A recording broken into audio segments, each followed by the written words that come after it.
In a thriving neighborhood of Los Angeles, where the sun cast a golden glow on the streets filled with laughter, the air hummed with excitement. This vibrant world flowed with the sounds of music from nearby cafes, children playing in parks, and the occasional roar of sports cars zooming by. Among these streets, famed basketball player Shaquille O'Neal made his way through the local community, known for his playful spirit and larger-than-life personality. He had spent years building a reputation not just as an athlete but also as a compassionate philanthropist who cared deeply for the future of children. One day, Shaquille attended a charity gala, an event designed to raise funds for youth sports programs across the city. As guests mingled inside the luxury hotel, laughter filled the hall like sweet music, but amidst the glamour, he felt a gnawing sense of satisfaction. It wasn't enough. He wanted to make a bigger impact.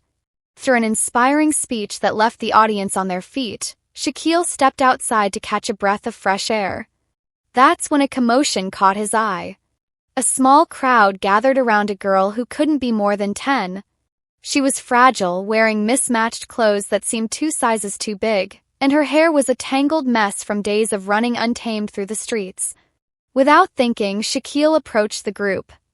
"What's going on?" he asked, bending down to get a closer look. A woman shook her head, her voice trembling. "She's just a child, but she keeps coming into my shop trying to steal food. We can't let that happen." "The girl's hungry, is she not?" Shaquille replied, his tone gentle but firm. Eyes turned to the girl, who looked terrified. "What's your name?" he asked her, crouching to meet her gaze. She hesitated, then whispered, "Emma. Emma, huh?" Shaquille smiled, his enormous charm surfacing as he continued. "Would you like something to eat? I can help you with that." Before she could answer, the shop owner interjected with a scowl. "She won't learn her lesson unless she's punished." But Shaquille kept his focus on Emma, kneeling down so they were eye level. "Emma, what do you like to eat?" Shyly, she replied, "I like sandwiches." "Great. Let's go get you a sandwich," he said cheerfully. And before anyone knew what was happening, Shaquille took Emma's hand, leading her outside the crowd, the world fading behind them. As they walked, Emma shared her story, how she had lost her parents, how she was placed in an orphanage that often ran out of resources, leaving her to roam the streets in search of food. The more Emma spoke, the more Shaquille felt an overwhelming weight of emotion pressing on his heart. They stopped at a nearby deli where he bought her the biggest sandwich they had and a large drink. As she devoured the food, Shaquille felt the shadows of her childhood linger in the lines of her small face. But he also recognized a glimmer of resilience within her. He realized that this was a moment beyond food. This was about connection, the power of attention, and compassion. "Emma," he began as she chewed, "if you like basketball, I could teach you a few moves sometime. You could be a great player." Her eyes ignited, and for the first time, a real smile broke through her timid demeanor. "You think I can be good at it?" "I know you can," he replied, laughing softly like thunder in the distance. "Let's just finish your sandwich first." From that day, Shaquille made it a point to check on Emma. He discovered that she was smart, funny, and had an adventurous spirit that rivaled his own. Each day after school, Shaquille would invite her to play basketball in a nearby park, and the two formed a unique friendship. He taught her basic skills, ball control, and how to shoot hoops. Emma, who had once seen the world as overwhelmingly large and unwelcoming, began to find her path. However, as their days filled with laughter wove into a beautiful tapestry of connection, Shaquille noticed the bruises on Emma's small arms. One afternoon during practice, she stumbled and fell, revealing more visible signs of distress. Her smile vanished as she pulled her sleeves down. "Emma, what happened?" he asked, concern lining his voice as he crouched beside her. "I'm okay," she shrugged, refusing to meet his gaze. Her deflection only heightened his suspicion. The next day, he asked to see her again, this time coaxing her into sharing the truth. "You know you can trust me, right? Tell me what's going on." Her lower lip quivered, eyes welling with tears. "I have to take care of myself. They're not going to help me at the orphanage." "Who's not helping you?" Heel pressed gently. "Sometimes kids are not nice, and when we don't have enough food, they take it out on me," Emma admitted, tears running down her cheeks. They say things. They push me around. I'm scared. Rising to his full height, Shaquille felt a fire ignite inside him. Emma, I promise you will not face this alone anymore. We're going to figure this out together. With determination, he took Emma to the orphanage, determined to address the situation. He spoke to the administrators, advocating for improved nutrition and a better environment for all children. They listened, surprised that a celebrity was making it a priority. Days turned to weeks, and slowly changes began to manifest within the orphanage. Better meals, activities, and even counseling services for children facing difficult issues. Shaquille's persistent efforts influenced the community, garnering attention from local organizations. But as the tide seemed to shift, shadowed clouds formed over Emma. One afternoon, she went missing from their usual practice. Shaquille searched the orphanage and the neighborhood, his heart racing. He eventually found her hiding in a nearby alley, staring at the ground. Emma, he breathed with a mix of relief and concern. I've been looking for you. Without looking up, she whispered, I can't go back. They're mean. I can't stay there anymore. Let's talk, okay? You don't have to stay in that alley alone. You're safe with me. He took her hand, leading her back toward the busyness of the streets, blending into the vibrant city. Over the next few weeks, Emma's situation worsened. Shaquille discovered she had been battling more than just hunger and bullying. She was sick. On a chilly day, when the sunlight glowed a soft warmth, he found her seated on the steps of the park, clutching her side and breathing heavily. Emma, what's wrong? He knelt beside her, concern etching his features. It hurts. I don't feel good, she murmured, her voice barely audible. Taking her back to the hospital, Shaquille was met with the chilling news. Emma had been diagnosed with stage 3 leukemia. Shockwaves reverberated through him. He held her close to reassure her that everything would be all right, even as his heart shattered for this brave little girl. We're going to fight this together, he promised. You're not alone. I'll be with you every step of the way. Though the road ahead was long and arduous, Shaquille turned their shared hardship into motivation. He organized fundraising events for children with cancer and began to leverage his fame for a greater cause, rallying communities to come together.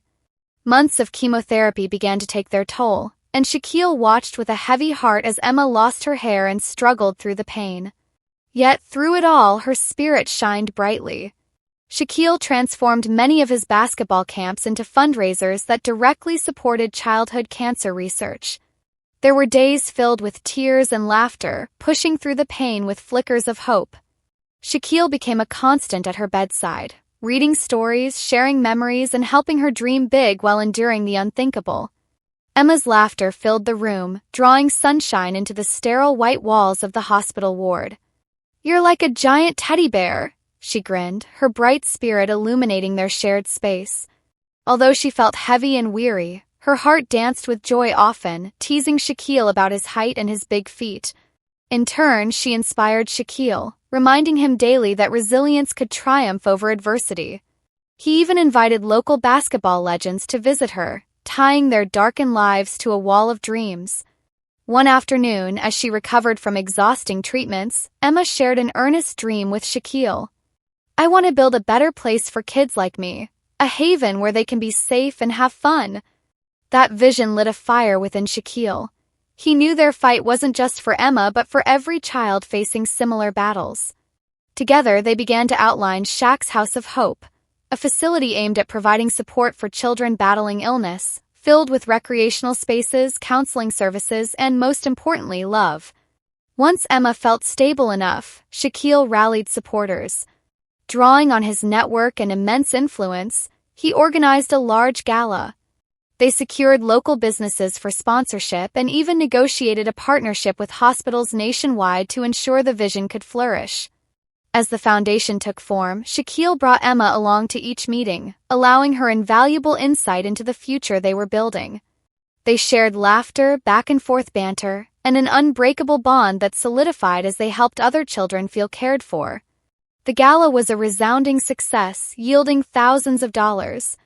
Each donation came with a story. A family's battle with illness decorated the walls, creating a river of hope flowing through the hearts of all present. Yet amidst the triumphs, the shadows of illness still loomed. In the following months, Emma began to experience setbacks, dropping back into a cycle of treatments and hospital visits as her health fluctuated. It was a long fight, painful days where she faced countless challenges. On a particularly tough evening, Shaquille sat by her hospital bed, the stillness heavy in the air. "Emma, you're the strongest warrior I've ever met," he said sincerely, holding her hand tight as he gazed into her resilient eyes. "I don't want to be brave anymore," she whispered, a tear rolling down her cheek. "I'm tired." He leaned closer, brushing her hair back from her forehead. "You're allowed to be tired. But I want you to know that it's okay to rest. The fight isn't on you alone anymore. You have an army behind you, fighting for you." As the cycles of life and illness continued, Emma's dreams kept them anchored while her health ever so slowly improved. Shaquille became a father figure, promising Emma a place to call home. He made every effort to ensure that Shaq's House of Hope served as a sanctuary for children facing battles like hers. As the years passed, Emma continued her healing journey, often joining Shaquille in community outreach. As they opened the doors to Shay's House of Hope, children and families poured in, finding solace, joy, and resources that Shaquille and Emma worked tirelessly to provide. One evening of celebration during the grand opening, Shaquille stood at the podium among a sea of families, local leaders, and supporters. He spoke passionately about the mission that started with one small girl and a chance encounter. "This is just the beginning. We've created a place for dreams to grow, a home for love and hope beyond walls, and together we'll keep fighting." As the audience erupted in applause, Shaquille looked to his side where Emma, a vibrant, spirited teen now, stood beaming with pride. They shared knowing smiles and laughter, knowing their journey together had created something magnificent. Months turned into years, and Emma's health continued to improve. She graduated high school and transitioned into a beautiful young woman, embodying the dreams she once spoke of during countless hospital nights. On the day of her graduation, Shaquille sat proudly in the audience, cheering her on. When it was her turn to speak, Emma stood confidently under the stage lights, taking a deep breath before sharing her story, the struggles, the battles, and the scars that had shaped her. With each word, Emma inspired others to embrace their journeys and live with courage, never shying away from the obstacles before them. "Find your strength," she urged. "You never know whose life you will change by sharing your truth." As the years rolled by, Shaquille and Emma worked together through various initiatives, transforming Shaq's House of Hope into a national organization. Their influence spread, reaching far beyond the initial dreams they had shared years ago. Shaquille taught Emma the values of leadership and love, while she ignited a sense of purpose within him as he marshaled resources and made waves in the world of philanthropy. Their partnership created ripples of change, inspiring countless others to join their mission to advocate for children in need. And so their story continued, the initial meeting in downtown Los Angeles evolving into a bond that shifted the hearts of many. United, they faced every challenge, fought for every dream, and embraced a legacy that fought fiercely for those who felt unseen, hopeless, and alone. As Shaquille often stated, sometimes all it takes is one person to believe in you to change your world. And through Emma, whose spirit shone brighter than the sun, he learned the profound impact of compassion. One heart can echo love across generations. Together, they created an empire of hope, forever transforming lives. One child at a time, forever reminding others that resilience and love can forge an indomitable force. With every passing year, they continued to expand their outreach, becoming beacons of hope across the nation, forever intertwined in a story that began with a single act of kindness, a little girl named Emma who blossomed into a champion for the world. And thus, their magnificent journey continues, a testament that dreams have the power to uplift and forge paths, where love conquers fear, where hope prevails, and where together they rewrite destinies in ways that inspire generations to come. The end.